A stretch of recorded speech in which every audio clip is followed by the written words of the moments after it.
సింపుల్గా టేస్టీగా ఈజీగా చేసుకునే ఎగ్ రోల్ని అయితే ఇంట్లోనే ఎలా తయారు చేసుకుంటామో ఈ వీడియోలో అయితే చూసేద్దాం.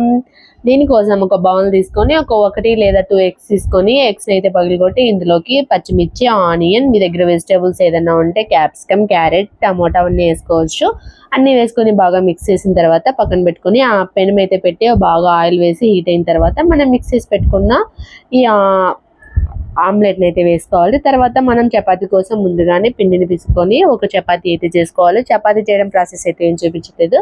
చేసుకున్న చపాతీని ఇలా ఎగ్ పైన వేసేసి అటు ఇటు తిప్పుకొని ఫ్రై చేసుకోవాలి. ఇలా చేసుకున్న తర్వాత దీన్ని అయితే ఒక ప్లేట్లోకి సర్వ్ చేసుకోవాలి. ఇక్కడ కొంచెం నాది ఆమ్లెట్ పోయింది. సరేలే ఫస్ట్ టైం ట్రై చేస్తున్నాం కదా, అలాగే వస్తుంది. మరి పర్ఫెక్ట్గా రావడానికి మనమే ప్రముదులం కాదు కదా. ఇలా తయారైపోయిన తర్వాత ఈ ఆమ్లెట్ని ఒక ప్లేట్లో తీసుకొని దీంట్లోకి టమాటా కచ్చప్ లేదా గ్రీన్ చట్నీ మీకు ఏది అవైలబుల్గా ఉంటే తీసుకొని ఇలా రోల్ చేసుకొని టిష్యూ పేపర్ తీసుకొని ఎగ్ రోల్ అయితే తినేయడమే. టేస్టీ ఎగ్ రోల్ అయితే రెడీ అయిపోయింది. నాకైతే అబ్బా ఫస్ట్ టైం చేసిన టేస్ట్ అయితే చాలా అంటే చాలా బాగా అనిపించింది. బాయ్.